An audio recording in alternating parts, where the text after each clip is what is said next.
दोन प्रश्नाच्या नंतर आपण मेंढक प्रश्नामध्ये आलेलो आहे. पण मेंढक प्रश्नाची अजून मिलिंद राजांनी प्रश्न विचारलाच नाहीये, परंतु ती पार्श्वभूमी सुरू आहे. आणि पार्श्वभूमीमध्ये मिलिंद राजांनी बऱ्याचशा गोष्टी सांगितलेल्या आहेत की कोणाबरोबर किती व्यक्ती असल्या तर त्यांच्याबरोबर चर्चा होऊ शकत नाही, कुठली स्थानक बौद्ध धर्माच्या चर्चेकरता ठीक नाहीये, गुरुच्या अंगी किती गुण असावेत आणि ते कुठले कुठले असावेत हे आपण सगळं मागच्या 2-3 प्रवचनामध्ये बघितलेलं आहे. आणि आज राजा मिलिंदाचं सर्व ऐकल्यानंतर शेवटला नागसेन बनतेजी म्हणतात की राजा मिलिंदा, हे सर्व तू सांगितलंस हे बरोबर आहे, परंतु जो शिष्य असतो, जो उपासक असतो, त्या उपासकाच्या अंगी हे 10 गुण असले तरच त्याला उपासक म्हणता येतं. आणि शेवटला नागसेन बनतेजींनी उपासकाच्या अंगात कुठले 10 गुण असले पाहिजे. मिलिंद प्रश्न ह्या ग्रंथात लिहिलंय, कुठला तरी वाचक वाचतो, विहारामध्ये ग्रंथाचं पठन आणि श्रवण होतं, परंतु ऐकणाऱ्यांनी आत्मपरीक्षण करून ह्या 10 गुणामध्ये की आपल्या अंगात किती गुण आहेत. आपण कधी कधी म्हणतो ना की माणूस पास व्हायला 33% गुण लागतात, आहे की नाही. पेपर जर दिला तर 100% मार्काच्या पैकी 33% गुण असतात.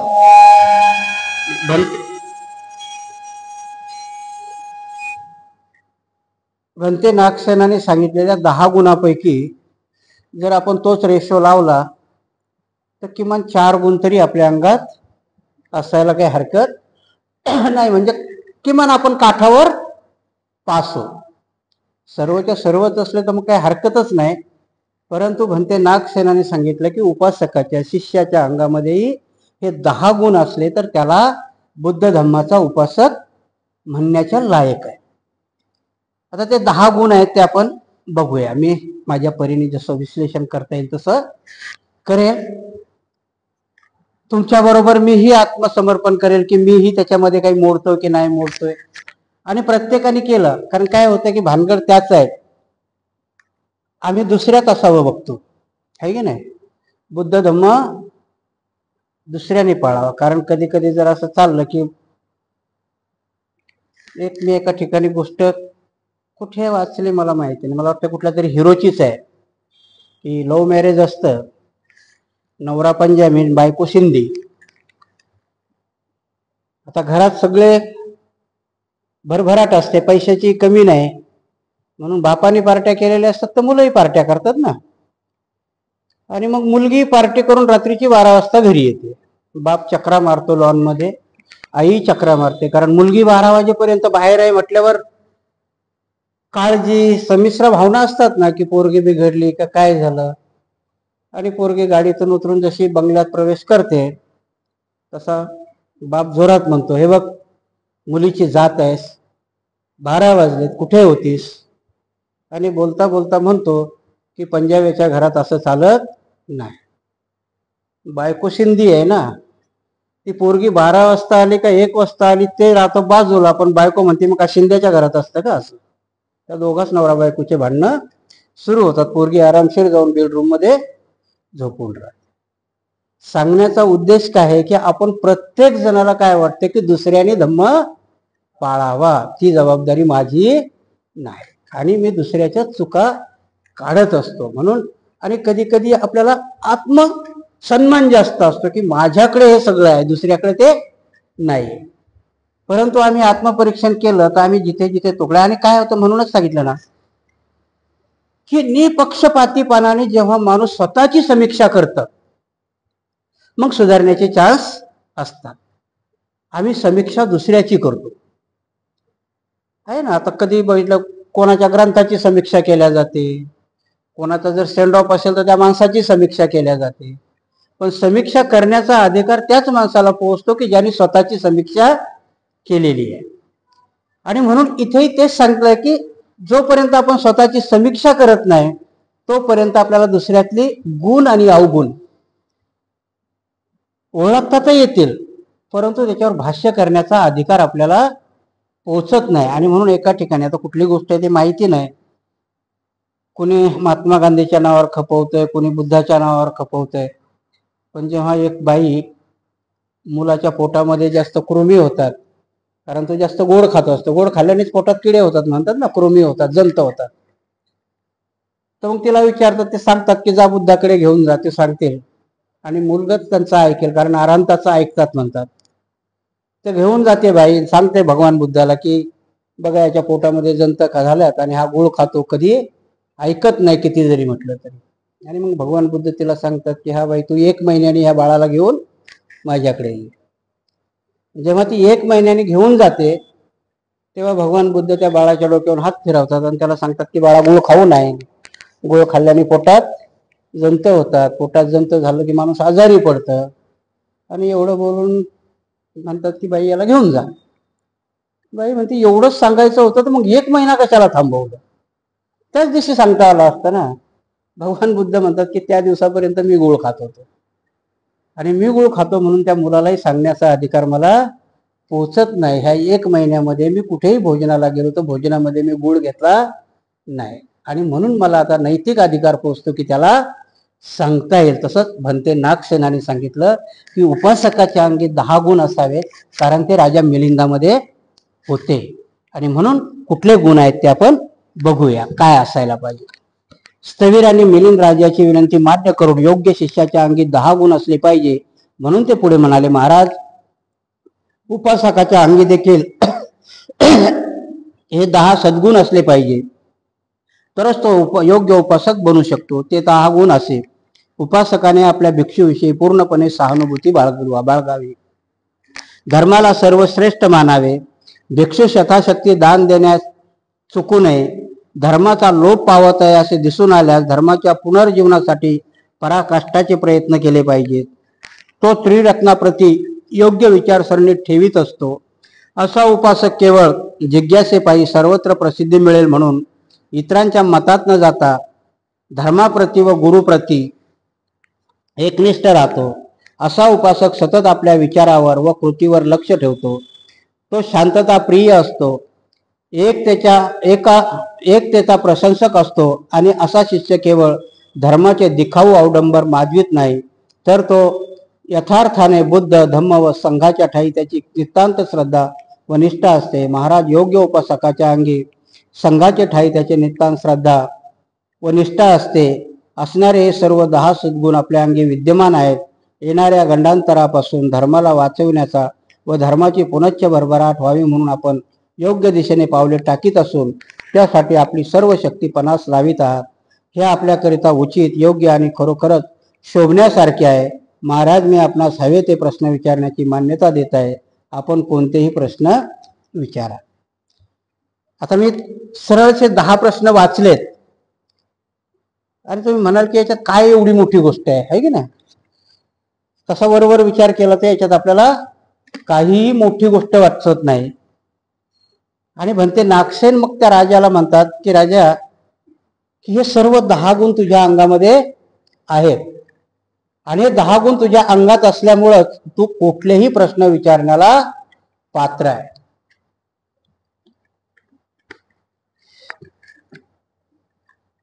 आपण जर विचार केला तर याच्यामध्ये कुठला संकेत आहे की भंते नागसेन म्हणतात की राजा मिलिंदा, तुझ्या अंगामध्ये मी सांगितलेले हे 10 गुण आहेत आणि म्हणून तू कुठलाही प्रश्न मला विचारण्यास पात्र आहे.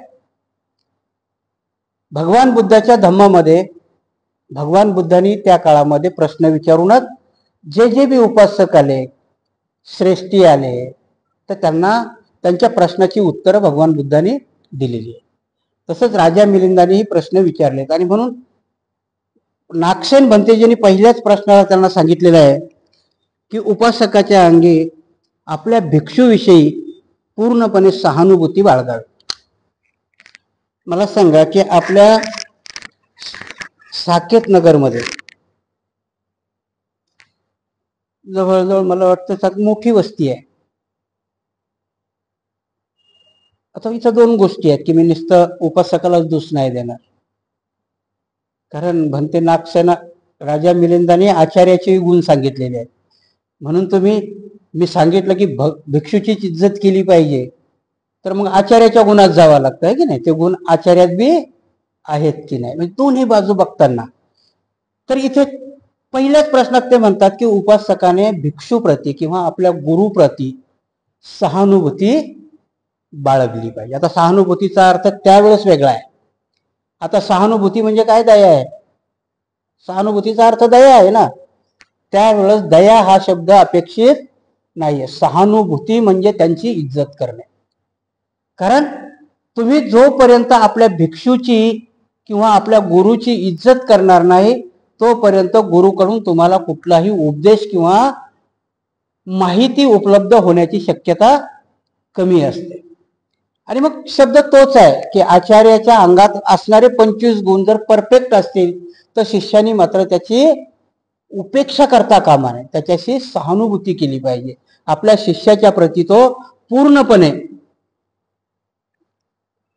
समर्पित असला पाहिजे.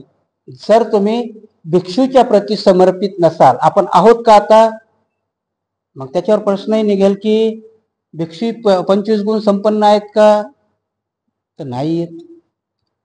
पण जेव्हा आम्ही मागच्या प्रवचनात जसं सांगितलं असेल की पाऊल वाट तेव्हाच पडते की जेव्हा त्याच्यावर कोणाला तरी चालावं लागतं. पहिलं पाऊल कोणाला तरी टाकावं लागतं की नाही, मग त्याच्या मागे चालत चालत चालत आले तर ती वाट रुळते. आणि म्हणून आताही आपण बाबासाहेबांनी जेव्हा आम्हाला धम्म दिला तेव्हा आमच्या पहिल्या पिढीने चालण्याचा प्रयत्न केला. दुर्दैव काय होतं की त्यांच्यावरच भिक्षू अवेलेबल नव्हते. बाबासाहेबांनी जेव्हा धम्म दीक्षा घेतली तेव्हा त्यांना 8 भिक्षूची गरज होती, पण 8 भिक्षू बाबासाहेबाला मिळाले नव्हते, 7च मिळाले होते. म्हणजे त्यावेळेस भिक्षू दुर्मिळ होते भारतामध्ये, कारण धर्मच नव्हता, तर भिक्षूही दुर्मिळ होते. परंतु आता भिक्षू भरपूर आहेत आणि म्हणून उपासकाच्या अंगचा हा गुण आहे. उपासक कोणाला म्हणायचं की किमान बाबासाहेबांनी एका प्रवचनामध्ये सांगितलेलं आहे की जर तुम्ही बुद्ध आहात तर बुद्ध दिसले पाहिजे. बुद्ध दिसले पाहिजे तर काय कपाळावर पाठी लावून तर आपण बाहेर पडणार नाही ना. आणि म्हणून बाबासाहेब सांगतात की तुम्ही जर बुद्ध असाल तर तुमच्या घरामध्ये किमान बौद्धाची मूर्ती असली पाहिजे. आणि नुसती बुद्धाची मूर्ती असून भागत नाही तर वर्षातून किमान 2 तुम्ही कार्यक्रम असे घेतले पाहिजे बौद्धाचे. आणि त्या वर्षातून 2 वेळेस तुमच्या घरी भिक्षूला बोलवलं पाहिजे. आता सगळेजण विचार करा की आपण या पहिल्या नियमात बसतो का, आपल्या अंगात हा गुण आहे का. बाबासाहेबांनी शब्द त्यावेळेस आचार्याचा वापरला असता की किमान वर्षातून 2 वेळेस चांगल्या भिक्षूला बोलवावा, असं बाबासाहेब बोलले नाही. कारण का, भिक्षूच अवेलेबल नव्हते. आणि मग ज्यांनी कुणी त्याग केलाय छोटा का होईना त्यावेळेस बाबासाहेबाला अपेक्षा होती, कारण का भिक्षू घरी बोलवावा 2 वेळेस, तर तुम्ही बुद्ध दिसाल, आजूबाजूच्या वस्तीतल्या लोकांना वाटेल तुमचं घर बुद्धाचं दिसेल. कारण उपासकाच्या अंगामधला मिलिंद प्रश्नामधूनच बुद्ध आणि त्याचा धम्म ह्या ग्रंथात पण बाबासाहेबांनी टाकलेले आहे. तुमच्या लक्षात येते की नाही माहिती नाही, बाबासाहेबांनी प्रवचनामधूनही सांगितलेलं आहे की तुम्ही बुद्ध आता बुद्ध दिसले पाहिजे. कारण हा पहिला गुण आहे. बाबासाहेबांनी नंतर मग त्याच्यात मॉडिफिकेशन आपल्याला आत्ता करता येईल. कारण जवळजवळ 50-60 वर्ष होत आलेत, तर 50-60 वर्षात तुम्ही आचार्याकडूनही अपेक्षा करू शकता की आचार्यही चांगला असला पाहिजे. पण त्यातल्या त्यात थोडाफार जरी बरा असेल तर आपल्या घरी किमान 2 कार्यक्रम घेतले पाहिजे आणि भिक्षूला आपण आपल्या घरी बोलवलं पाहिजे. तर हा गुण म्हणजे भिक्षूच्या प्रती तुमची असणारी सहानुभूती, तर धम्माच्या प्रती तुमची सहानुभूती असेल. म्हणून पहिला गुण आहे की भिक्षूच्या प्रती तुम्हाला सहानुभूती असावी. दुसरा प्रश्न आहे की धर्माला सर्वश्रेष्ठ मानलं पाहिजे. आम्ही वाचिक दृष्ट्या धर्माला सर्वश्रेष्ठ मानतो, नाही असं नाही. कारण बोलताना भीमाचं रक्त आहे, अमुक आहे, तमुक आहे, आपण सर्व बोलत असतो. नागसेन भंतेजीला हे अपेक्षित आहे का. जर आम्ही धर्माला सर्वश्रेष्ठ मानतो तर आम्ही धर्मकर्त्यांचं योगदान काय. आपण बघितलं पाहिजे ना. विचार करा की धर्माकरता असलेल्या योगदानाची एक सुट्टीही द्यायला आम्ही तयार नाही. मग धर्माला आम्ही सर्वश्रेष्ठ मानतो का? बाबासाहेबांनी सांगितलं की रविवारच्या दिवशी विहारात जा. प्रायोरिटी म्हणतात ना त्याला, की माझ्या आयुष्यामध्ये सगळ्यात मोठी प्रायोरिटी कशाला असावी? सर्वश्रेष्ठ म्हणजे प्रायोरिटी. बाबासाहेब म्हणतात प्रायोरिटी जाऊ द्या खड्ड्यात, एक रविवार तर जा विहारात. ही तुम्ही दिलेली प्रायोरिटी आहे ना, त्याला सर्वश्रेष्ठता आहे का? दुसऱ्या नियमात आम्हाला आहे का ती सर्वश्रेष्ठता? नाही.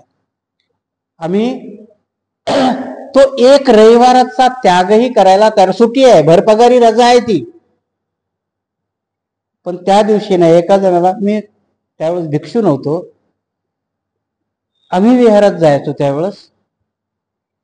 त्यावेळेस एक करोडपती आपल्यातला, मी जिथे मुंबईमध्ये जिथे राहत होतो, आरटीओ होता तो करोडपती. काही प्रवचन चौकड जात तर त्यांनाही समजेल ऐकत जर असतील तर ते करोडपतीला असं वाटतं की मी विहारात गेलो म्हणजे विहारावरती उपकार करतो, ठीक आहे ना, असंच त्यांनाही वाटायचं. शीलप्रिय नावाचे बंगाली भंतीजी होते. आला तो, तर आमची बघण्याची दृष्टी आमची खूप वेगळी असते, कारण आम्ही डोक्यावर घेत असतो अशा लोकांना.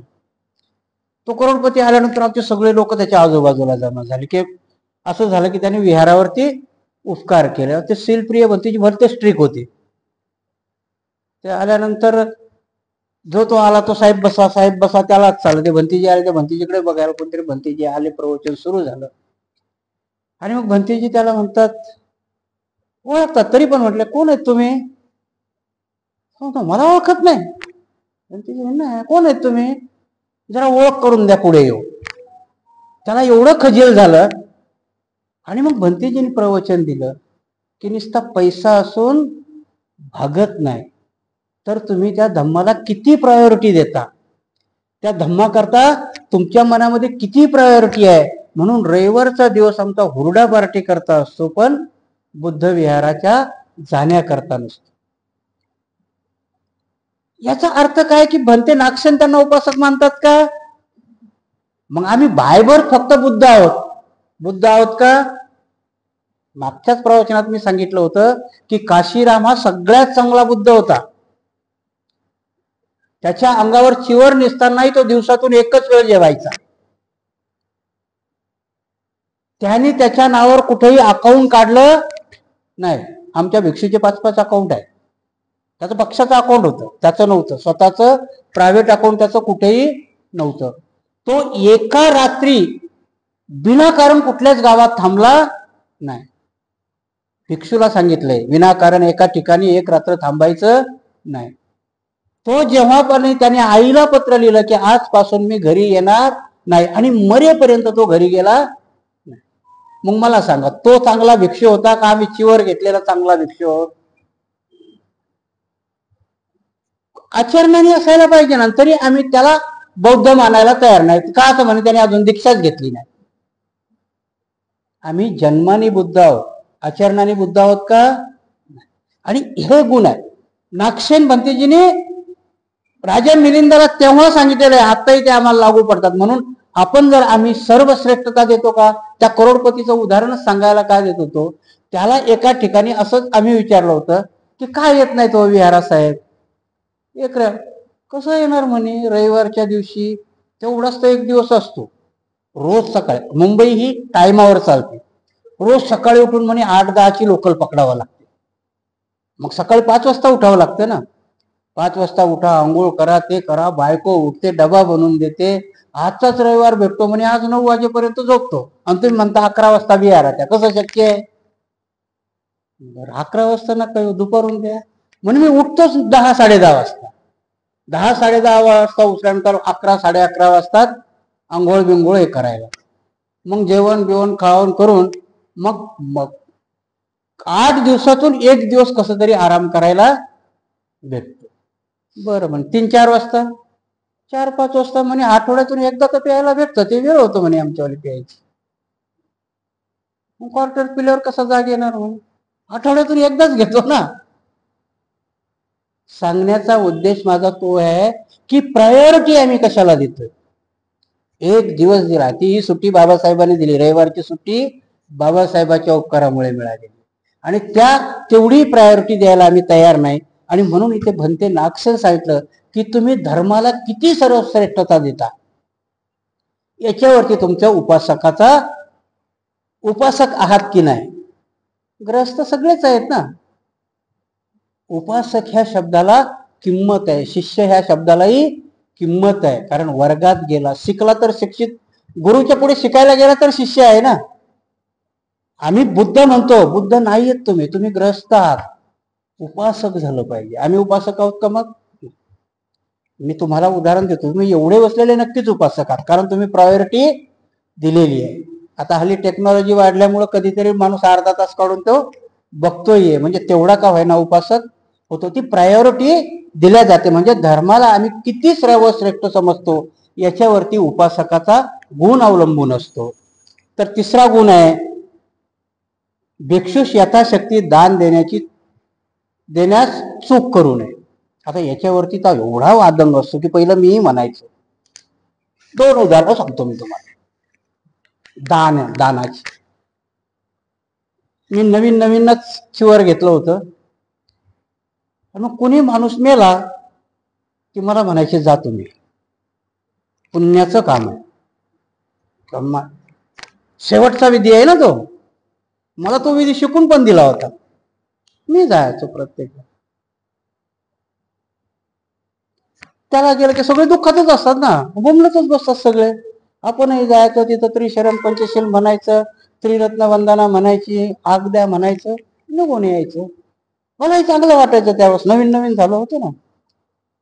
पण जलदान विधीला दुसरे भिक्षू जायचे, ते यायचे हमखास. मला काही कळायचं नाही. माणूस मेला की श्रद्धा रक्षित कुठे आहेत, शोधा त्यांना, जा. जलदान विधीला मात्र दुसरे जायचे.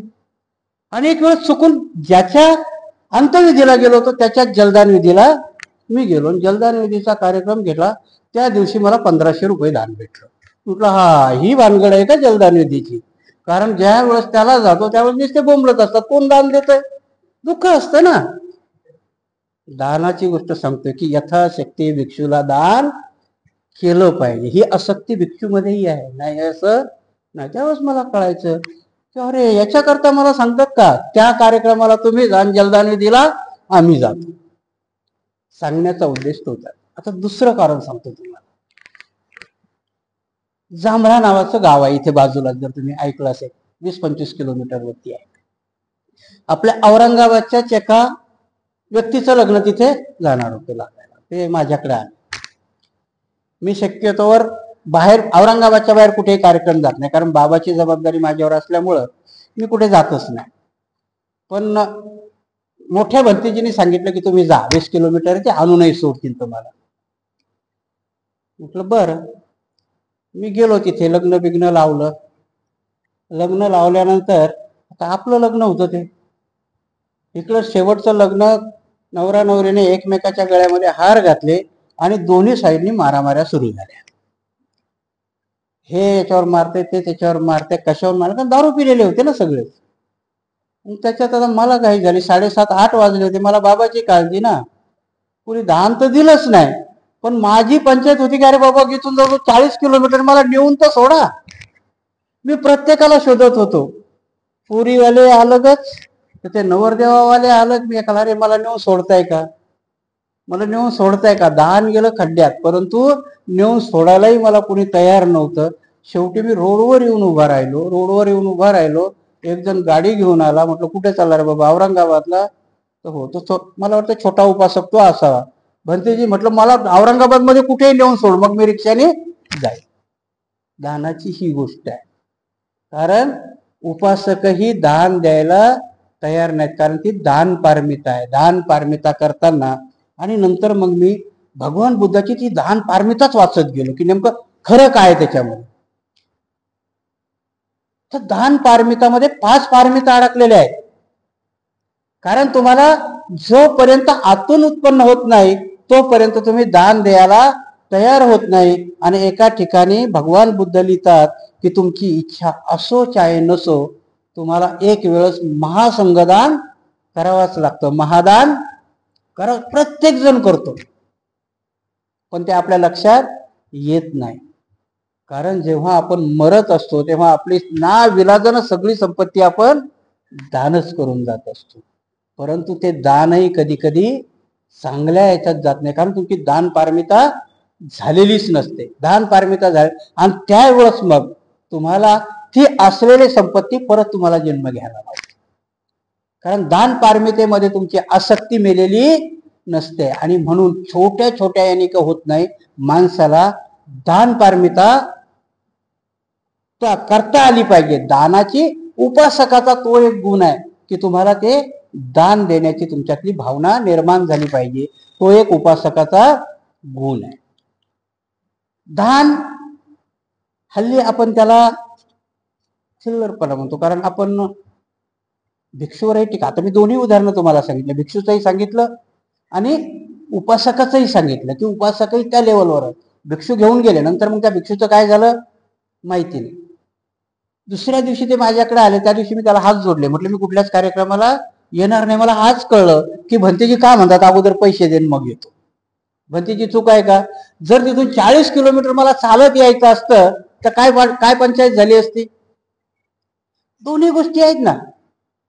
म्हणून की आपल्या भिक्षुप्रती आपल्या दान देण्याची प्रथा. म्हणून भगवान बुद्ध राजे असताना भगवान बुद्धांनी दान स्वीकारली ना. भगवान बुद्धांनी चारिका केली. भगवान बुद्धांनी वेळूवन स्वीकारलं, भगवान बुद्धांनी जेतवन स्वीकारलं, आम्रपालीचं आम्रवन स्वीकारलं. भगवान बुद्धांनी दान स्वीकारले. आता त्याला दानाला वेगळं स्वरूप दिले, परंतु उपासकामध्ये ती दान प्रवृत्ती असली पाहिजे. दान देण्याची प्रवृत्ती असली पाहिजे. तो एक उपासकाचा गुण आहे. आणि जेव्हा जोपर्यंत तुमच्यात ती दान पारमिता येणार नाही, दानाची प्रवृत्ती होणार नाही, त्यावेळेस तुमच्या ह्या 10 पारमिताही तुम्हाला कंप्लीट करता येणार नाही. कारण सगळ्यात सोपी पारमिता दान पारमिता आहे. शील पारमिता सगळ्यात अवघड आहे. प्रज्ञा पारमिता अजून त्याच्यापेक्षा अवघड आहे. दान पारमिता सगळ्यात सोपी आहे की माझ्याजवळ 10 रुपये जरी असतील तर त्यातला 1 रुपया मी देऊ शकतो.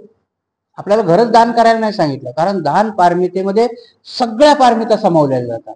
आणि म्हणून इथे तिसरा नियम सांगतात की भिक्षूच्या प्रती दान देण्याची दानच ही उपासकामध्ये असली पाहिजे. हा त्याचा एक गुण आहे. धर्माचा लोप पावत आहे असे दिसून आल्यावर धर्माच्या पुनर्स्थापनेसाठी पराकाष्ठेचे प्रयत्न करा. बौद्ध धर्म इथून लयाला गेला. लयाला जाण्याची कारणही आपल्याजवळ मौजूद आहे. आता माहिती आहेत ना आपल्याला की धर्म का लयाला जातो. आजच्या कंडिशन मध्ये जर आपण घेतलं तर धम्मावरती ग्लानी येणं सुरू झालेली. आणि मग चौथा गुण सांगतात भंते नागसेन की जेव्हा जेव्हा धर्मावरती अशी ग्लानी येते तेव्हा तेव्हा उपासकाने त्या धर्माची प्रतिष्ठापना किंवा त्या धर्माला पुनर्जीवन देण्याकरता आपल्या प्रयत्नाची पराकाष्ठा केली पाहिजे. कारण हा गुण उपासकाचा गुण उपासकाच्या अंगी असला पाहिजे. आता आपण करतो का? आता तर आपण धर्माची व्याख्याच वेगळी बनवून टाक. इथे धर्माची व्याख्या म्हणजे आपण काय केली, 14 एप्रिल 6 डिसेंबर बौद्ध जयंती ही आपली धम्माची व्याख्या झाली ना. मग आम्ही पराकाष्ठा कशा समजतो? बौद्ध जयंती करतायत, हा 101 रुपया घेऊन जा, झालं माझं काम संपलं. इथे ते नाही. धम्म लोक कशामुळे पावतो? बाबासाहेबांनी त्याच्याला 4-5 कारणं प्रामुख्याने सांगितली की त्यावेळेस धम्माचा लोप का झाला असेल. तर तुमच्यामध्ये आलेली ग्लानी, धम्माकडे झालेलं दुर्लक्ष आहे ना. की मी बौद्ध धम्मीय आहे आणि मी घरातही आचरण करत नाही आणि बाहेरही करत नाही, मग ऑटोमॅटिक धम्म लोप पाहू. दुसरं कारण आहे की जर त्याच्यामध्ये असणारे तुमचे पुरोहित किंवा गुरु किंवा शिक्षक किंवा भिक्षू ते जर अनाचारी म्हणजे सदाचारी नाही राहिले तर धम्म लोप पावतो. ज्या धम्माला उपासक म्हणजे मानणारच नसेल तर धम्म. आणि मग आजच्या परिस्थितीमध्ये आम्ही धम्माला मानतही नाही आणि जाणतही नाही. त्याचं उदाहरणच हे आहे ना. मला सांगा की आता ह्या बौद्ध विहाराची इथे तुम्ही जर आज किंमत काढली 80-90 लाखाचं विहार आहे की नाही. मग 80-90 लाखाच्या ह्या विहाराला किमान रविवारच्या दिवशी आम्ही बुद्ध धर्माला चालना दिली पाहिजे की नाही. प्रत्येकाच्या मनात ते येतंय का. आणि म्हणून छाती ठोकपणाने मी कधी कधी मी भंतेजी लोकांनाही म्हणत असतो की स्टेजवर गेलं की पुढे बसलेला सगळ्याला तो उपासक उपासिका म्हणूच नका. कारण भंते नागसेनाने 10 गुण सांगितलेत ना. मग तुमच्या कार्यक्रमाला एक दिवसाकरता आले ते सगळेच उपासक आहेत का. उपासकाच्या अंगी हे 10 गुण असतील तर याच्या पुढे प्रवचनात ग्रहस्थ हो म्हणायचं, उपासक उपासिका म्हणायचं नाही. आणि त्याच्यात सांगायचं की मी का तुम्हाला ग्रहस्थ म्हणतो तर तुम्ही उपासक उपासिका नाही, कारण त्याला हे 10 गुण लागतात. ह्या 10 गुणामध्ये की आम्ही आमच्या धर्मावर ग्लानी येत आहे किंवा धर्मावर कुठलं तरी संकट येत आहे की धर्म लोप पावत आहे. आता तुम्हाला सांगतो की धर्म लोप पावण्याकरता काय काय षडयंत्र सुरू आहे. ह्या 67 वर्षापर्यंत तुम्ही जो धम्म मानताय त्याच्यामध्ये कधीतरी महायान स्थविरवाद असे शब्द आले होते का. नाही. बाबासाहेबांनी तुम्हाला बुद्ध केलं. आम्हाला जसा बुद्ध आणि धम्म आहे जसा मानता येतो तसा आम्ही मानत चाललो होतो. परंतु आता हेतू पुरस्परपणाने महायानी पंथाचे विक्षोभ यायला लागले. आणि तुम्हाला त्यावेळेसही सांगितलं की महायानी पंथाचाच हिंदू धर्म निर्माण झाला. महायानी पंथामुळे स्थविरवादाला आणि खऱ्या बौद्ध धर्माला हे केले. आणि म्हणून बाबासाहेबाला माहिती होतं की मी जर कुठला तरी सांगितलं की स्थविरवादच माना की महायानच माना तंत्रयानच माना तर मग मात्र आमची लोक बिघडतील. म्हणून बाबासाहेबांनी जे जे चांगलं आहे त्याच्यातलं घेतलं आणि म्हणून बुद्धाने त्याचा धम्म ग्रंथ लिहिला आणि त्याच्यामध्ये सांगितलं की असा असा माना. जगाने बुद्ध आणि त्याचा धम्म याच्यावर टीका केलेली आहे जगातल्या, कारण जगातले बरेचसे राष्ट्र महायानी आहेत. तुम्ही जपानमध्ये गेलात तर बुद्धाच्या मूर्ती पुढे गणेशाची मूर्ती तुम्हाला दिसेल. त्याला एलिफंट बुद्ध म्हणतात तिकडे, पण आपल्या इकडे त्याला गणेश म्हणतात. आणि म्हणून ही महायान पंथ, मला वाटतं मी इथेच तुम्हाला सांगितलं होतं की ह्या 2 शाखा कशा आल्या. तुम्ही हिंदू धर्मामध्ये आजही गेलात तर हिंदू धर्मामध्ये 2 पंथ श्रेष्ठ आहेत. काय म्हणतात त्याला, शैव आणि वैष्णव. 2 आहेत. तुम्हाला माहिती असेल की नाही. शैव म्हणजे जो शिवाची पूजा करतो तो. शिवाची पूजा म्हणजे काय आलं, पिंड. आणि वैष्णव म्हणजे अवतार, विष्णूचे अवतार. हे दोन्ही पंथ महायानाने आणि सहजानाने कसे पोहोचवले तर स्थविरवादामध्ये त्यावेळेस काय निर्माण व्हायचं, स्तूप निर्माण व्हायचे. स्तूपाचा आकार कसा आहे, आजही तुम्ही जर बघितलं तर स्तूपाचा आकार महादेवाच्या पिंडीसारखा आहे.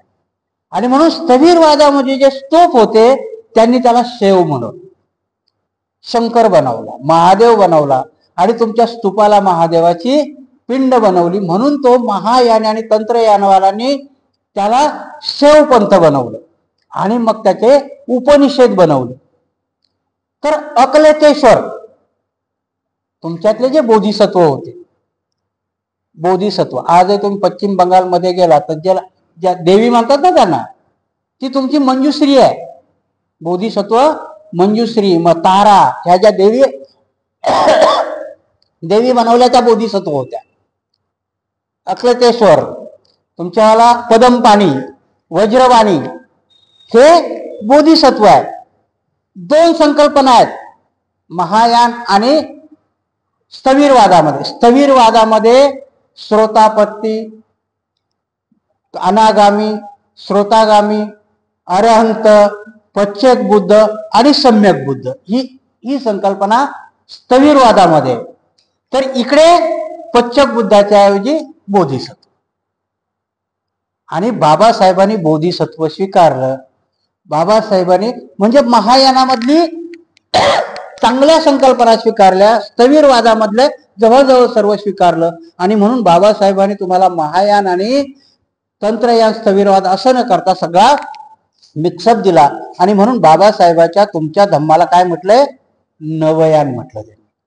बाबासाहेब म्हटले की तुम्हाला जर याला नवयान म्हणायचं तर नवयान म्हणा, परंतु बुद्ध धर्म जे बुद्धाला अपेक्षित होतं तोच धम्म मी तुमच्या पुढे टाकलेला आहे.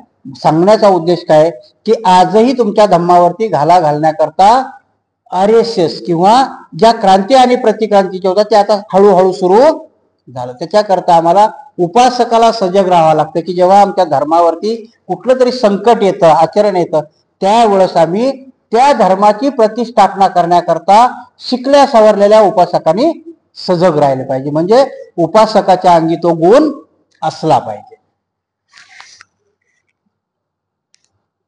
त्रिरत्ना प्रति योग्य विचारसरणी ठेवणारा असावा. आता परत मी मागे, कारण मीही जोपर्यंत गृहस्थी जीवनात होतो तोपर्यंतही मी ते उदाहरण द्यायचो बाबासाहेबांचं. त्रिरत्न म्हणजे बुद्ध, धम्म आणि संघ. तर बुद्धाच्या प्रती आता तर आम्ही बुद्धाच्या प्रती शंका घ्यायला लागलो. उपासकाला ह्या 3 रत्नाविषयी बुडीच शंका असता कामा नये.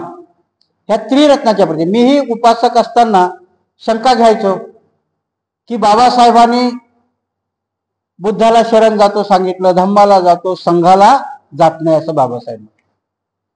आम्ही उपासक असताना हे उदाहरण द्यायचं. काय झालं?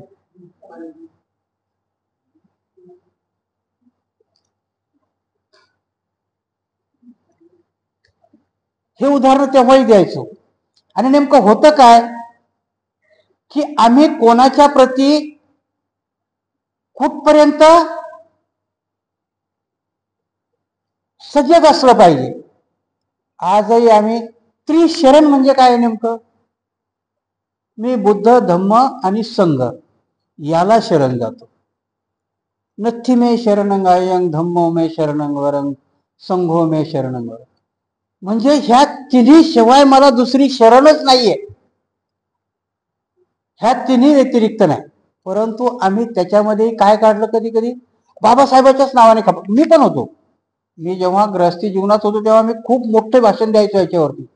बाबासाहेबांनी बुद्धाला शरण गेले, धम्माला गेले, पण संघाला गेले नाही. त्यांनी ते चंद्रमुनीलाच विचारलं, मग त्यांनी सांगितलं की नाही तसं नाहीये. मग कुठला तर ह्या संघाला जातो त्या संघ. मग परत जेव्हा मी इथे वाचायला लागलो तेव्हा मला कुठल्याही ग्रंथात आढळलं नाही की बाबासाहेब हे असं म्हटलेत म्हणून. आणि मग मला कळलं की बाबासाहेबांनी जगातल्या सगळ्या धर्माचा अभ्यास केला, विनय पिटकच वाचलं नसेल का? कारण संघाचा नियम सगळे विनय पिटकात आहेत ना. आणि तुमचा धम्मच विनय पिटकावर आहे.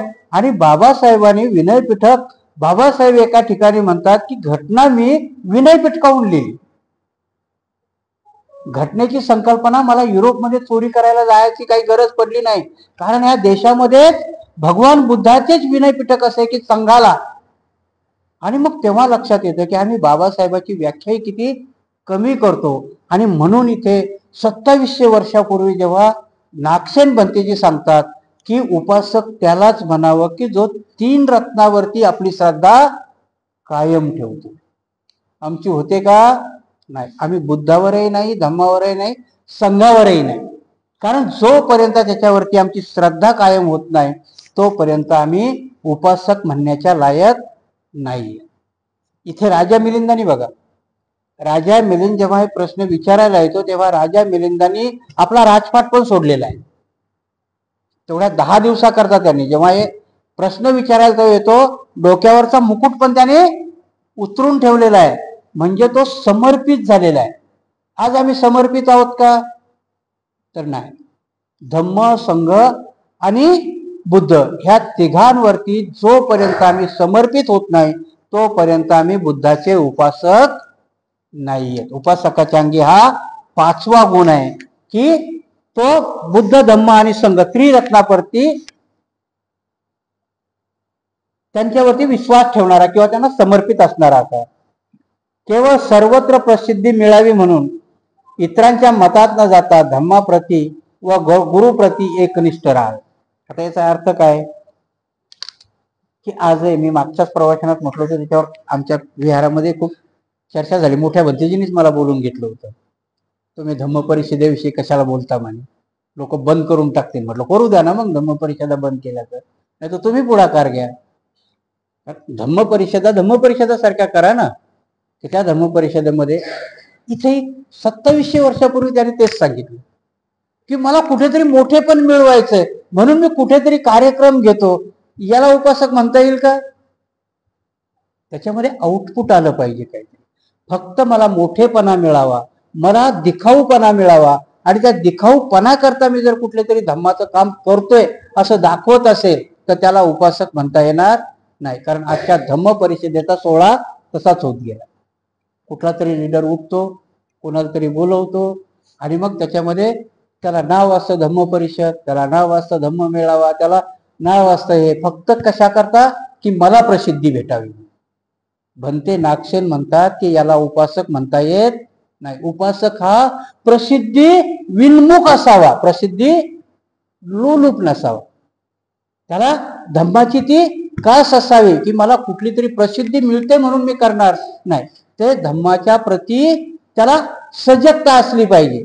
आणि जर तो धम्माच्या प्रती सजग नसेल आणि फक्त खरी मोठेपण मिळवण्याकरता जर करत असेल तर त्याला उपासक म्हणता येत नाही. मग त्यांनी मोठा कार्यक्रम केल्यापेक्षा भंतेजीला घरी बोलवलं, भोजन दिलं, आपल्या पुरता ऐकला, तो उपासक आहे. लाख रुपये खर्च केले, निस्ताच प्रोग्राम भरवला, आणि दुसऱ्या वेळेस जाऊन साईबाबाच्या मंदिरात जाऊन जर भजन करत बसत असेल तर त्याला उपासक म्हणता येईल का? नाही. आज तसंच होतं. आज आम्हीही त्याच टाईपने आमचा धम्म वाढवण्याचा प्रयत्न करतो. आणि परत उदाहरणं देतानाही आम्ही बऱ्याचशा गोष्टीची टीका करू नये दुसऱ्यावर, ही गोष्ट खरी आहे. परत आता मला एक उदाहरण सांगा की जर तुमचा मुलगा दारूच्या अड्ड्यावर जातो, दारू प्यायला जातो, तर त्याला समजावण्याकरता तुम्ही काय कराल? दारूचे दुष्परिणामच सांगाल ना.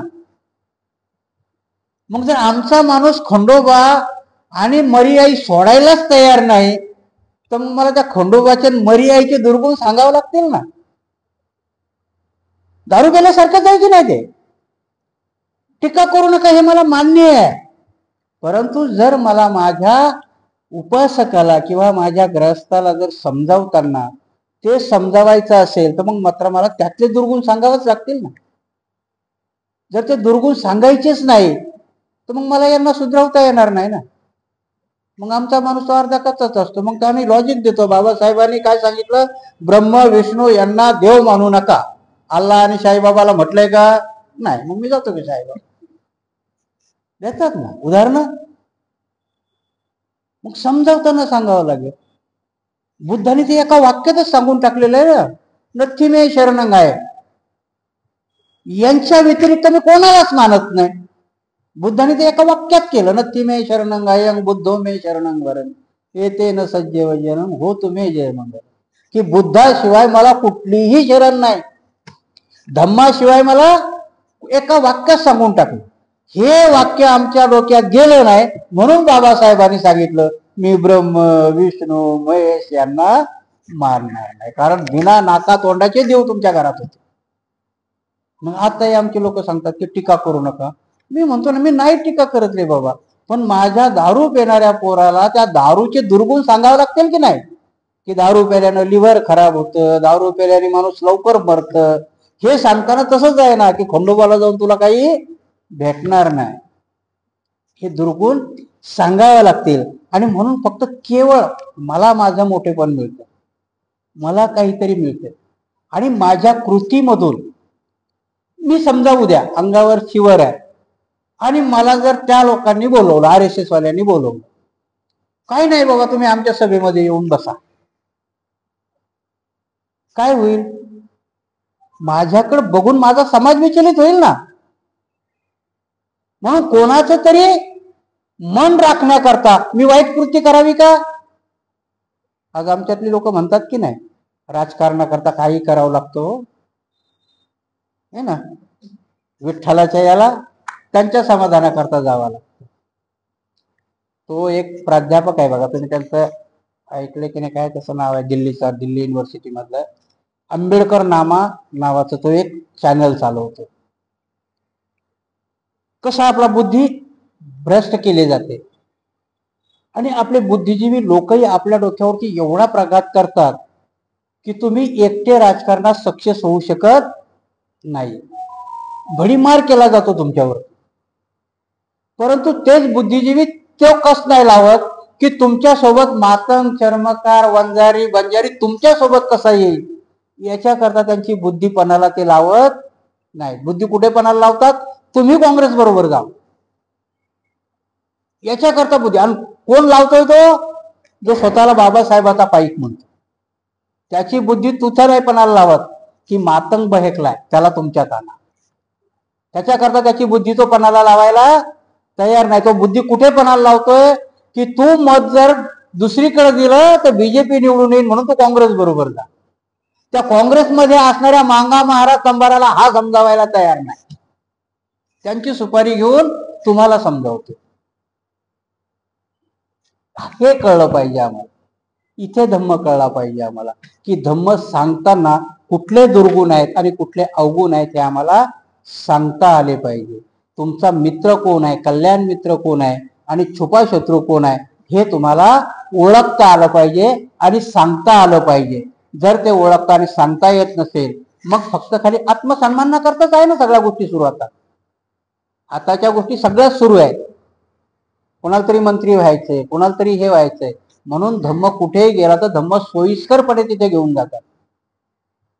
आमचे एक मंत्री महोदयाने मागच्या त्याच्यात उदाहरण दिलं, मी मंत्री झालो आणि आपल्या 5वीलाच आहे ते, समाज कल्याण मंत्री कोणाच्या 5वीला आहे, महाराजा. संभार घेत नाही. बरं तुमच्या माहिती करता सांगतो की शिर्डीचा एक काय सेनेचाच आमदार होता, तो मंत्री झाला मनोहर जोशीच्या, मुख्यमंत्रीच्या. खूप याच्या समजण्याच्या गोष्टी आहेत. आणि जेव्हा त्याला समाज कल्याण मंत्री करायचा तो म्हणे मी नाही होणार. मग त्याला परिवहन मंत्री बनवलं, कारण शिवसेनेकडे महार नव्हताच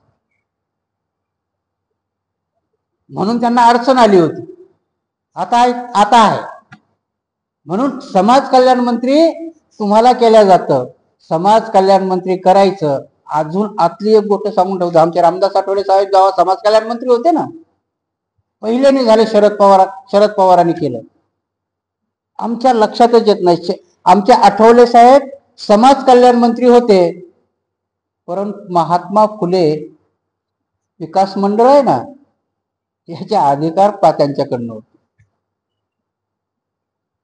समाज कल्याण मंत्री आहात पण महात्मा फुलेच्या महामंडळाच्या अधिकार त्या मंत्र्याकडे नसतात, कारण ती थेट तुमच्यापर्यंत जोडलेली गोष्ट असते.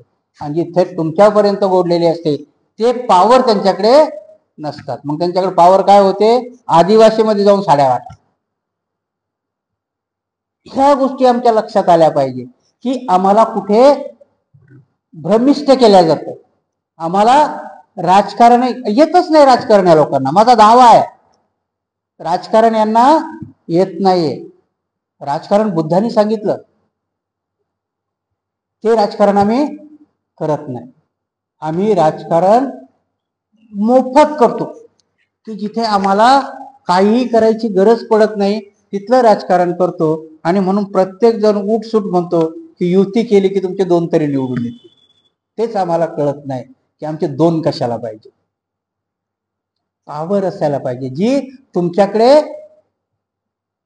निर्णय प्रक्रियेची पावर असते, ती तुमच्यात येऊच दिल्या जात नाही. आणि ते त्याच्याकरता एकत्र होतात. बाळासाहेब आंबेडकरांचं एकही सीट निवडून येऊ नये म्हणून देवेंद्र फडणवीस आणि शरद पवार एका ठिकाणी बसतात. 2 जण मिळून करतात. आणि हे आजपर्यंत आमच्या लक्षातच येत नाही. म्हणून आमच्यातले अर्धे सांगतात काय त्या बाळासाहेबाला काही समजत नाही, तो काही युती करत नाही, तो बाळासाहेब असत. म्हणून प्रगल्भता आपल्यामध्ये जोपर्यंत येणार नाही, बाळासाहेबाला मी नाही सांगत या स्टेजवर, मी बाळासाहेबाच्या भूमिकेशी नाही, बाळासाहेब बाबासाहेबाचे नातू आहेत म्हणूनही नाही, पण बाळासाहेब सक्षम आहेत की नाही हे 4 नेते ठेवा ना जवळ, बघा त्यात जरा रेशो लावा. आमच्या आठवले साहेबाच्या चारोळ्याशिवाय दुसरं काही आहे का त्यांच्याकडे? कवाडे साहेबांनी एक लॉंग मार्च काढला आमच्या, आणि तेव्हापासून बिचाऱ्यांनी दाढीच नाही काढली. आजही ते तिथेच. कुठे आहे? मग हे आम्हाला कळलं पाहिजे, चिकित्सा आली पाहिजे की नाही, का फक्त मला मोठे पण मिळावं म्हणून मी तिथे आहे. इथे 2700 वर्षापूर्वी भलते नागसेन सांगतात, त्याला धम्म म्हणत नाही, त्याला उपासक म्हणत नाही. फक्त माझ्या मोठेपणा करता किंवा मला काहीतरी मिळावं त्याच्या करता जर मी त्याचा उपयोग, धम्माचाच उपयोग आहे ना. आठवलेला असंच मंत्री बनवतात का ते? काहीतरी महार पाठीमागे आहेत ना. म्हणून कशाचा उपयोग आहे का उपासक? मग ते आम्ही समाजाचा उपयोग करून जर फक्त माझ्या फायद्या करता, माझ्या याच्या करता करत असेल तर भंते नागसेन काय सांगतात की त्याला उपासक म्हणता येणार नाही. ती व्याख्या आम्हाला करता आली पाहिजे. ज्या दिवशी आम्ही ती व्याख्या करू की तुम्ही आमचे उपासक नाहीयेत, आणि ज्या दिवशी त्यांनाही कळेल की हे त्यांचे उपासक नाहीयेत, त्यावेळेस तुम्हाला उल्लू कोणी बनवणार नाही. आणि म्हणून आजही तुम्हाला सांगतो की जे 3 रिझर्वेशन आहेत की नाही, आज प्रत्येक जण उठतो आणि काय सांगतो की बाबासाहेब बोलले होते 10 वर्षाकरताच रिझर्वेशन ठेवा. बुद्धिभ्रंश केल्या जाते. 3 प्रकारचे रिझर्वेशन आहेत, शैक्षणिक, नोकरीतलं आणि राजकीय. बाबासाहेब राजकीय आरक्षणाकरता बोलले होते, कारण बाबासाहेबाला माहिती होतं की आता इथे चमचे निर्माण केल्या जातील, म्हणून राजकीय आरक्षण ते बोलले होते 10 वर्षांनी बंद करा. परंतु ते वाढवत नेतात का? कारण तुमच्यातला हस्तक त्यांना हवा असतो. आता खरं आंदोलन करायला पाहिजे की राजकीय आरक्षण बंद करा. हे आरक्षण याच्याकरता तुमच्यावाली संघटनाच बनवून देणार नाही, तुम्हाला त्या आंदोलनात जाऊच देणार नाही. आजही आम्ही उपासक असताना, आता तुम्हाला माहिती आहे आज 9वा दिवस आहे, महाबोधी विहाराचा आमच्या ताब्यात मिळावं म्हणून उपोषणाला बसलेले आहे. 9वा दिवस आहे आज. आमच्या किती उपासकाला इथं माहिती? खरं म्हणजे आमच्या महाराष्ट्रामध्ये हा घंटा नाद व्हायला पाहिजे होता रोजचा. वस्त्या वस्त्यामध्ये मिटिंगी भरायला पाहिजे होत्या. 9वा दिवस आहे, भिक्षू बसले तिथे उपोषणाला. आम्हाला धम्माची प्रायोरिटी आहे का? आम्हाला कोणाच्या गावी नाही, महावी नाही, काहीच नाही, आरामसे. आणि आम्ही म्हणताना म्हणतो आम्ही बाय बर्थ बुद्ध आहोत. महाबोधी विहार. मला सांगा की आता रामाचं मंदिर झालं की नाही? नका देऊ म्हणायचं, आणि ही मागणी करा बरं. तुमच्या त्या मंदिरामध्ये त्यांनी आता जी कमिटी नेमली त्याच्यामध्ये आमच्या बौद्धाला 5 जागा द्या. देतील का? त्यांच्या कमिटीमध्ये 16 लोकांच्या कमिटीमध्ये 15 ब्राह्मण आहेत. त्या मराठ्याला यांना पण नाही दिलं त्यांनी, वैशालांना. परंतु आमच्या गयेच्या महाबोधी विहारामध्ये 5 ब्राह्मण आहेत आणि 4 भिक्षू, आणि तरी आम्हाला म्हणणार आहोत. आणि तो महायान पंथीचा भिक्षू काय म्हणतो मग तुम्हाला की तुम्ही नवीन बुद्ध आहात म्हणून तुम्हाला कळत.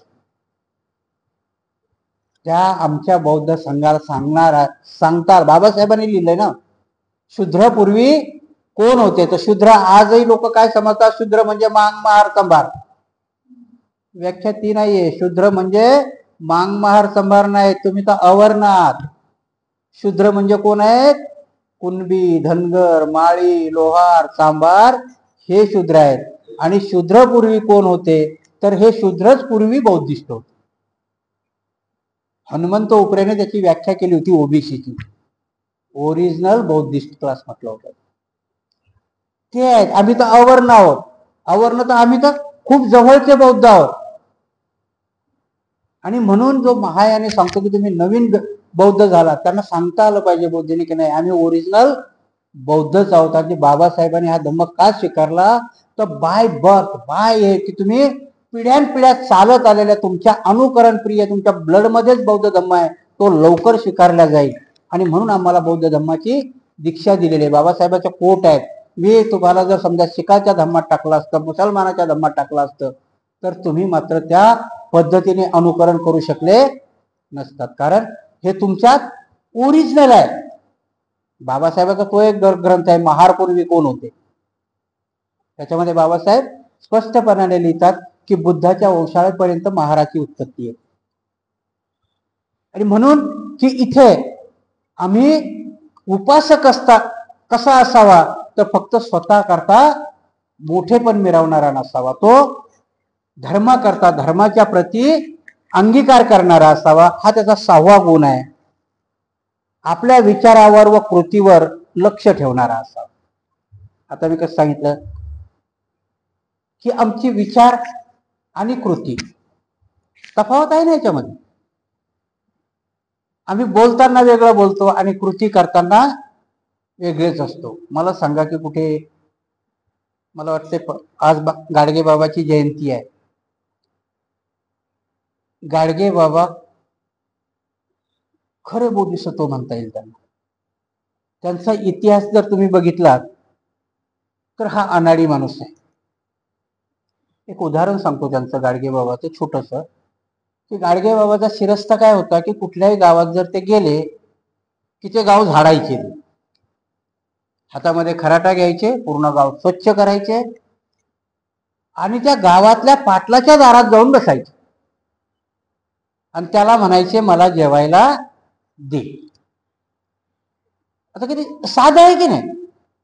गाव झाडलं, पाटलाच्या दारात बसायचे. आता याच्या पाठीमागचं जर तुम्ही इंगित बघितलं तर ते काय म्हणायचे की ही जबाबदारी कोणाची आहे, पाटलाची आहे. कारण त्यावेळेस पाटील मत होता, सरपंच नव्हते ना त्यावेळेस पाटील होते. गाव पाटलाच आहे म्हणून तुझं गाव मी झाडलंय, खरं म्हणजे ते तू करून घ्यायला पाहिजे. आणि म्हणून तुझ्या दारात येऊन तू मला जेवायला द्यायचं, मी दुसरीकडे मागेल का.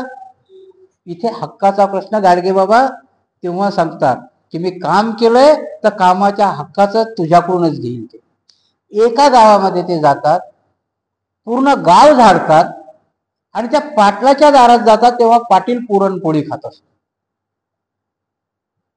आणि तो बाबाला चपाती नाही द्यायला बघतो. बाबा बिघडतात, म्हणतात नाही मला पण पुरणपोळीच पाहिजे. तुझं गाव झाडलंय ना मी. पाटील मगरूर होते त्यावेळेचे पाटील. किस्सा आहे हा. ते सांगतात की नाही मला पण पुरणपोळी पाहिजे, तुझं गाव झाडलंय मी, मला पण पुरणपोळी पाहिजे. आणि तो पाटील बोरीच्या काडीचं ते लाकूड असतं छोटस, ते गाडगे बाबाला मारतो आणि गाडगे बाबाच्या अंगामध्ये काटे जातात. गाडगे बाबा तरी हट्ट काही सोडत नाही, म्हणतात मला पुरणपोळी पाहिजे, तुझं गाव मी झाडलंय, मला पुरणपोळी पाहिजे. याच्या पाठीमागचा अर्थ काय की अधिकार सोडायचा नाही. काही दिवसानंतर गाडगे बाबाचं नाव होतं आणि मग एक आपल्या समाजातला म्हणजे मातंग होता की तुमचा होता माहिती नाही, परंतु अस्पृश्य म्हटलं गेलेला एक खूप श्रीमंत माणूस गाडगे बाबाकडे जातो. गाडगे बाबा माझी इच्छा आहे की तुम्ही माझ्या गावामध्ये कीर्तन करावं आणि आमच्या वस्तीत करावं. खूप दिवस लोटलेले असतात. गाडगे बाबा म्हणतात हा करेल तुझ्या. काय करतो तो, अभिमानानं सांगतो मी असा असा श्रीमंत आहे, एवढी एवढी प्रॉपर्टी आहे ते आहे. गाडगे बाबा म्हणतात तुझ्या गावात मी कीर्तनाला येईल, पण माझी एक अट आहे. काय अट आहे, म्हणजे आजूबाजूच्या 5 गावाला तू पुरणपोळीचं जेवण दिलं पाहिजेस. देईल ना म्हणे गाडगे बाबा. असं काय करता, 5च गावाला काय, तुमच्या आशीर्वादाने माझी एवढी ऐपत आहे, मी एवढा करोडपती आहे. आणि तो खरोखर बाबा त्या गावात कीर्तनाला जातात आणि आजूबाजूच्या 7 खेड्याला तो पुरणपोळीची पंगत देतो आणि गाडगे बाबाला स्पेशल बनवतो. आणि जेव्हा गाडगे बाबा गाडग्यात जेवायचे म्हणून गाडगे बाबाचं नाव गाडगे आहे. ऍक्च्युली ते भिक्षापात्र आहे, बौद्धाचं प्रतीक आहे ते.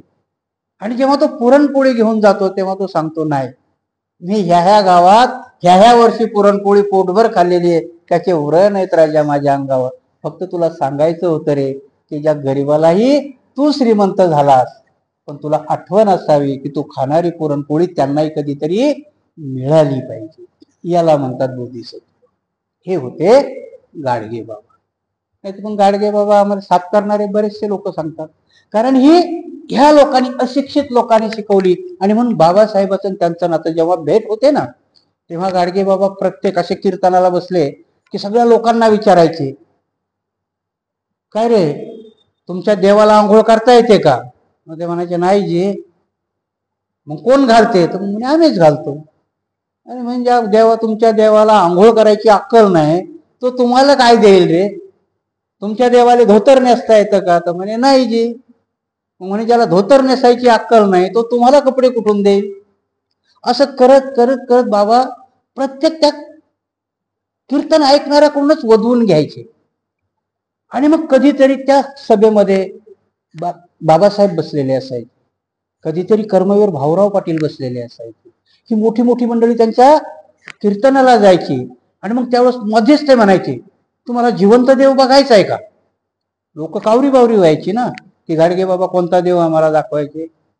आणि मग ते बोट करायचे. जर बाबासाहेब असतील तर ते बघा मागे बसला, सुटापुटात बसलेत रे ते भीमराव आंबेडकर. अरे बाबा, त्यांना देव म्हणा. ते तुमच्या महारामांगाच्या पोराला शिक्षणाकरता, वागण्याकरता, तुमच्या हाल अपेष्टा दूर व्हावे म्हणून तो झगडतो रे बाबा. तो जिवंत देव आहे, त्याला देव म्हण. कधी कर्मवीर भाऊराव पाटलाला म्हणायचे. म्हणजे हा माणूस एकाही वर्गात गेला नाही, तो प्रज्ञावान होता.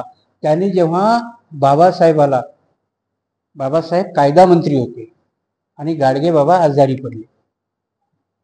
बाबासाहेब गाडगे बाबाला भेटायला स्वतः जातात आणि एक घोंगडी घेऊन जातात.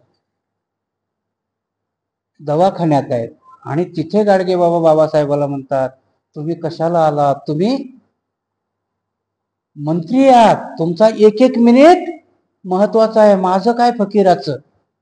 आणि एका फकीरा करता तुम्ही तुमचा एवढा किमती वेळ माझ्या करताय करा. आणि त्या तिथे बाबासाहेबाला गाडगे बाबा पंढरपूरची धर्मशाळा दान देतात.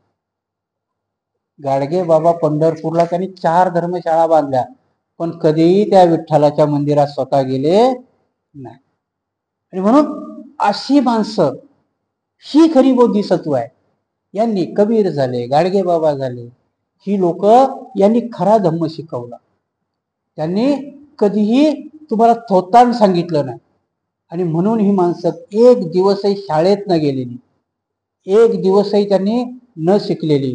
कीर्तन चालू असताना स्वतःचा मुलगा मेला, कोणीतरी येऊन कानात सांगतं की गाडगे बाबा तुमचा मुलगा वारला. थोडा वेळ शांत होतात आणि लगेच त्यांना अभंग सुचतो, असे मेले कोट्यानकोटी काय रडू एकासाठी, आणि कीर्तन परत सुरू करतात. म्हणजे लोकांच्याच कल्याणाकरता. कारण ही वाट बुजली नव्हती, फक्त अंधुक झाली होती. तुकाराम असतील, गाडगे बाबा असतील, महात्मा फुले असतील, ह्या वाटेवरून, बुद्धाच्या वाटेवरून ते चालतच होते. कारण तोच मंत्र होता ना, की एका करता काय रडू. तेच बाबासाहेब 4 अपत्य गेले तरी रडले नाहीयेत. शाहू महाराज तेच आहेत, महात्मा फुले तेच आहेत, की एका काशीबाईच्या पोराला दत्तक घेतात. तीही काशीबाई कशी आहे? विधवा आहे. विधवा होऊन ती प्रेग्नेंट झालेली आहे. तिचा मुलगा आहे यशवंत, त्याला पूर्ण अधिकार देतात. आणि म्हणून इथली जी नियम आहेत की आपल्या विचारावर आणि आपल्या कृतीवर. म्हणून गाडगे बाबानं कीर्तन केलं एक आणि वागले अलग असं झालंय का? त्यांच्या विचारावर आणि कृतीवर ते ठाम होते. तुकाराम महाराजही आपल्या कृतीवरती आणि याच्यावरती ठाम होते. त्यांचे अभंग असेच निर्माण नाही झाले. तुकाराम महाराज लिहितात की त्यांनाही मोह झाला होता. एक बाई पेरूचं टोपलं घेऊन पुढे चालली, हिरवा कच्च पेरू मनामध्ये उत्पन्न झालं की पेरू खावा. तुकाराम महाराज टाचा वर करून तो पेरू हातात घेतात आणि लगेच उत्पन्न होतं. ते ही तर चोरी आहे. कृती बघा कशी विचाराची असते. तो पेरू शेणामध्ये बुडवतात आणि मग तोंडाजवळ नेतात आणि म्हणतात आता खा. आणि मग अभंग निर्माण होतो की आधी मन धर रे हाती, मग पूज गौरी गणपती. तुझं मनच तुझ्या हातात नाही. ते तुकाराम महाराज बोधिसत्व आहे. पाऊल वाटा अंधुक झाल्या होत्या, पण बुद्धाचा मार्ग विसरले नव्हते, चालत होते त्याच्यावर. आणि म्हणून की बाबासाहेबालाही हा धम्म तुमच्यापर्यंत आणण्यात जास्त कष्ट नाही पडले. कुठल्याही धार्मिक क्रांती ह्या रक्तरंजित झाल्या. सम्राट अशोकही कधी विचलित झाला की रक्ताचे पाठ वाहिले होते, तेव्हा तो विचलित झाला. पण बाबासाहेबांनी तुमच्या डोक्याचा केसही हलू दिला नाही. परंतु एवढी मोठी धम्म क्रांती झाली. बहुतेक तुम्ही तुमच्या वय आठवत असेल की नाही, मीनाक्षीपुरमचं धर्मांतर आठवतंय का तुम्हाला? आत्ता आत्ता घडलेलं आहे ते, आणि पूर्ण भारत खडबडून जागा झाला होता. त्या मीनाक्षीपुरमला आपल्या लोकांनी मुस्लिम धर्म स्वीकारला होता. म्हणून बाबासाहेब, गाडगे बाबा, तुकाराम महाराज ही बुद्धाची मंडळी आहे की आपल्या कृतीवरती आणि विचारावरती एक असते. जो उपासकाचा गुण होता तो त्यांच्यामध्ये होता, आजही आमच्यामध्ये नाही. आम्ही म्हणताना त्रिशरण पंचशील कार्यक्रमाच्या वेळेस म्हणतो, परंतु आजही आमची कृती मात्र विलक्षण वेगळी असते. विलक्षणपणाने आम्ही ती अंगीकारत असतो आणि आम्हाला त्याचं काहीही वाटत नाही. आणि म्हणून आम्हाला उपासक म्हणायचं नाही. मी मागे तुम्हाला एकदा बोललो की आम्ही आमच्या समित्या बनवल्या, कारण समिती बनवली की आम्हाला बंधन येत नाही. पण तुम्ही जर तो संघ बनवला, समितीमध्ये कार्यकर्ता असतो, समितीमध्ये सभासद असतो, परंतु संघामध्ये उपासक असतो. उपासकाचा संघ होतो आणि उपासक किती असतो तर हे 10 गुण असणारा उपासक असतो. मग आम्ही उपासक आहोत की नाही याचं आत्मचिंतन आम्ही करायला पाहिजे. म्हणून जो विचारावर, आपल्या विचारावर आणि कृतीवर एक असतो तो याचा शांतता प्रिय असावा. उपासक हा कसा असला पाहिजे? शांतता प्रिय असला पाहिजे. आम्ही लगेच कुठेतरी विचलित होऊन भडकत असतो. आता शांततेची व्याख्या ही खूप वेगळ्यापणाने करता येते. अणुबॉम्बचा स्फोट केला आणि त्याला कोडवर्ड काय दिला? लाफिंग बुद्ध. बुद्ध हसले. मला सांगा, आता बुद्ध खरंच हसतील का? इंदिरा गांधीने दिला आणि अटल बिहारीने बी दिला होता बॉम्ब. अणुबॉम्ब स्फोट केला आणि बुद्ध हसले. किती हुशार लोक आहेत ते बघा. त्याला कारण विचारला होता हा प्रश्न, त्याला कारण दिलं. त्यांनी का हसले? तर तुमच्याकडेही अणुबॉम्ब आहे आणि त्यांच्याकडे अणुबॉम्ब आहे, म्हणून दोघंही एकमेकावर टाकणार नाही. पण दोघांनी टाकला तर केवढा मोठा विध्वंस होईल. म्हणून आम्ही आमच्या कृती, शांततेची व्याख्याच आम्ही खूप वेगळी करतो. आणि भगवान बुद्ध शांततेच्या व्याख्याला तुम्हाला सांगतात की जोपर्यंत तुम्ही आतून शांत होणार नाही, माणूस अशांत आहे ना, तृष्णेनी, भावनेनी, सगळ्या गोष्टींनी अशांत आहे. म्हणून शांतता प्रिय असला पाहिजे. म्हणजे तुम्ही आतून शांत झाले पाहिजे. तुमच्या शारीरिक व्याधीनी, शारीरिक तृष्णेने तुम्ही शांत झाले पाहिजे. म्हणून उपासकाच्या अंगी शांतता असावी. एकतेचा प्रशंसक असावा. प्रत्येकाने सांगितलं की एकी असली पाहिजे, एकता असली पाहिजे तुमच्यामध्ये. बाबासाहेबांनी सांगितलं की तुमचं एकीचं बळ असलं पाहिजे, तुम्ही एक असले पाहिजे. आहोत का आम्ही मग खरे उपासक? कुठल्याच गोष्टीत एक नाही येत ना आम्ही. ना विलाजाने सांगायचं कुठल्याच. भिक्षू संघात खूप वेगवेगळे भिक्षू संघ आहेत. बाबासाहेबाला अपेक्षित होतं बुद्ध धम्म स्वीकारायच्या अगोदर भारतीय बौद्ध महासभेची स्थापना केली. आज त्या भारतीय बौद्ध महासभे तरी 3-4 आहेत.